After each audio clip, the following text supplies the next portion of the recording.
Ассаламу алейкум, ардактагайын. Здравствуйте, уважаемые подписчики и гости моего канала. Очень большое количество моих подписчиков задают мне вопрос, почему казахов раньше называли киргизами. Даже среди современных киргизов сейчас постепенно начинает утверждаться мнение о том, что не было никакого Казахстана, а был Киргизстан. Также в соседней России появляются не только монографии и статьи, но даже издания энциклопедического характера, где казахов опять стали именовать киргизами. Например, в Омском историко-краеведческом словаре, выпущенном в 1994 году, население Казахстана названо киргизами. В монографии саратовского историка, доктора исторических наук Плеве «Немецкие колонии на Волге» казахи также фигурируют как киргизы. Поэтому я решил посвятить данному вопросу сегодняшнее видео.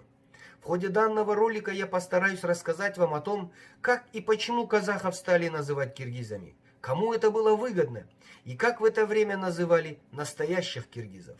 Распространяйте этот ролик среди своих знакомых и родственников. Пусть как можно больше людей будут осведомлены об этой информации.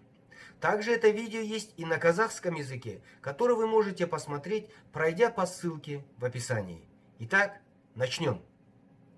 С 1734 до 1925 года нас, казахов, сначала в царской России, а затем и в Советском Союзе называли киргиз-кайсаками или киргизами. Как же это так получилось? Хотя до 1734 года почти все российские официальные документы и российские историки называли нас казахами. Например, в известном памятнике русской культуры XVI века, книге Большого чертежа, приведены следующие сведения.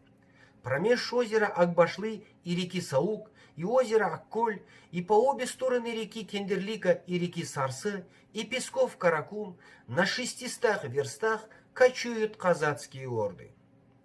Даже в царских документах казахи упоминаются под своим собственным именем. Так, в 1534 году находившийся у Нагаев русский посол Данила Губин доносил царю Ивану Грозному о народе казак. А казаки, государь, добрый, сильный, а сказывают, Ташкент воевали, и ташкентские царевичи дважды бились, а казаки их побивали. И сибирский летописец первой половины 17 века Савва Есипов, сообщая о происхождении хана Кучума, казахское ханство называет казачьей ордой. Также в журнале русского посланника Ивана Унковского, предпринявшего отважное путешествие в Джунгарию в 1722-1724 годах, народ Сарарки называется казак. Но также еще более удивительно то, почему же казахов вдруг стали именовать киргизами, если царская администрация прекрасно знала о казахах. Произошло это следующим образом. В 1734 году в Петербург с официальным визитом прибыла делегация, которую возглавлял сын хана младшего Жуза Абылхаира Султан Яралы. Царское правительство решило широко осветить это событие в своих СМИ, тем более, что большинство населения России не знало о том, кто такие казахи. Официальной газете царского правительства «Санкт-Петербургские ведомости» было поручено выпустить большую статью про казахский народ. Главный редактор этой газеты Михаил Ломоносов поручает написание статьи одному из своих сотрудников. При этом Ломоносов, который и сам плохо знал казахов, даже не удосужился спросить у своего сотрудника, знает ли он что-нибудь о казахском народе. Что начинает делать рядовой журналист, который ничего не знал о казахском народе? Он начинает искать источники информации и первым делом берет в руки самую популярную на тот момент книгу «Северная и Восточная Тартария». Эта книга была выпущена еще в далеком 1692 году голландским дипломатом Николасом Вициным и была результатом тех записей, которые Вицин вел во время посещения русского государства. Записи Вицина, особенно об Азии и Сибири, были основаны не только на его личных впечатлениях, но и на рассказах русских чиновников, путешественников и купцов, которые не всегда, конечно же, говорили правду. И поэтому в этой книге было немало вымысла. Но тем не менее эта книга понравилась Петру Первому, и по его распоряжению в 1705 году выходит второе издание этой книги. В своей книге Видзен дал описание башкир, енисейских киргизов, хакасов и казаков. Причем подробная информация о казахском народе была помещена в предпоследней главе Бухария, где описывалась борьба казахского ханства с шейбанидами за Южный Казахстан. Причем Видзен здесь прямо называл казахов казаками. Так вот, журналист, которому Ломоносов поручил выпустить статью про казаков, берет материалы именно из этой книги. Спешно пролистав первые разделы и поленившись прочитать ее до конца, даже не дойдя до раздела Бухария, где было написано про казахский народ, этот журналюга доходит только до раздела про киргизов и наспех пишет статью, в которой указывает, что в Петербург прибыла делегация киргиз-кайсаков, которые произошли от енисейских киргизов. Ломоносов, даже не прочитав, сразу же дает распоряжение издать эту статью, чтобы своевременно исполнить поручение императора. Здесь следует отметить, что газета «Санкт-Петербургские ведомости» была главной газетой Российской империи, поэтому все, что было написано в этой газете, воспринималось как царское слово. По этой причине эту безалаберную статью о казахском народе восприняли как достоверную. Отныне в делопроизводстве и в официальных документах слово «казах» было заменено на «киргиз». Позже этот термин подхватывают русские шпионы-исследователи вроде Палласа и Георгий, которые распространили термин «киргиз-кайсак» на всю степь. Вот так казахский народ вначале благодаря безграмотному журналисту и ленивому Ломоносову, а затем благодаря русским шпионам-чиновникам превратились в киргиз-кайсаков. Надо сказать, что серьезные российские ученые сразу же попытались исправить этот журналистский ляп. О том, что не нужно путать киргизов с казахами, первым написал в 1750 году академик Миллер. Впоследствии очень многие ученые, как Барданес, Мейендорф, Шоган Валиханов, Левшин, также указывали, что казахский и киргизский народ – это разные народы. В 1898 году авторитетный царский чиновник, старший советник Тургайского областного управления Крафт, в своей статье «Принятие киргизами русского подданства» также открыто пишет, что кочевники, населяющие Акмолинскую, Семипалатинскую, Уральскую и Тургайскую области, внутреннюю Орду, часть Сырдаринской области и Амударинский отдел, называют себя казаками. Под этим же именем они известны и у соседних азиатских народов.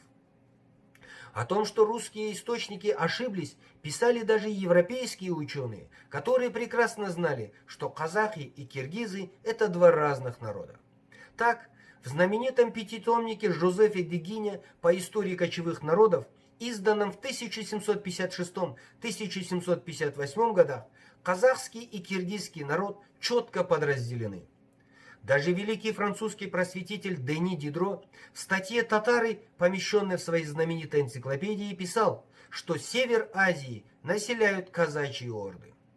Но в Российской империи было не принято признавать свои ошибки, а Ломоносов тем более никогда этого не делал. Наоборот, вскоре ошибка Ломоносова и его сотрудника используется российскими властями в своих интересах. Решив автоматически превратить своих подданных не только казахский, но и настоящий киргизский народ, Россия с 1867 года вместо термина «киргиз-кайсаки» начинает использовать слово «киргиз». Таким образом, Российская империя давала понять Великобритании, Китаю и Персии, что не только территория Казахстана, но и земли современной Киргизии отныне являются ее владениями. Что же касается современных, настоящих киргизов, то в российских документах их именовали киргизцы или каракиргизы. После падения Российской империи и прихода к власти большевиков уже советские ученые снова поднимают вопрос о том, что казахский и киргизский народ – это разные народы, и нужно возвратить им их исконное наименование.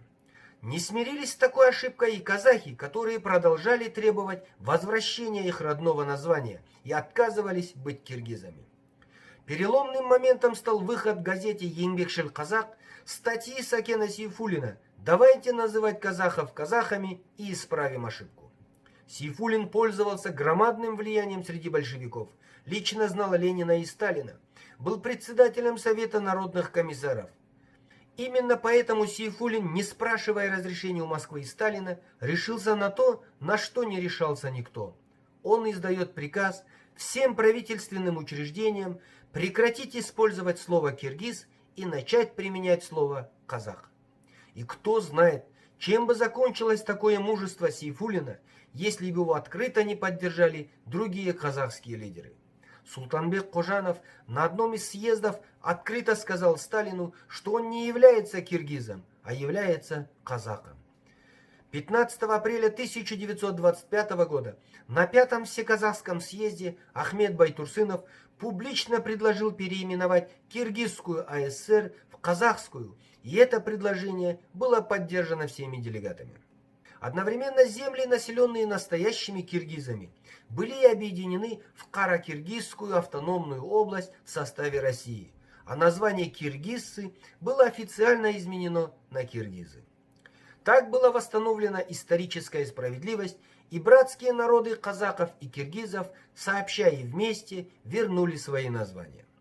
Однако Сталин не мог допустить своего поражения, поэтому добивается того, чтобы вскоре термин «казах» был заменен на термин «казах». Официальным поводом для этого Сталин провозгласил, что в одной стране не может быть двух народов с одинаковым названием, так как в Советском Союзе уже имеется народ с названием казак. А мы так и остались казахами, хотя испокон веков наши предки именовали себя казак. Это тоже надо знать, и об этом тоже надо помнить, потому что это наша с вами история.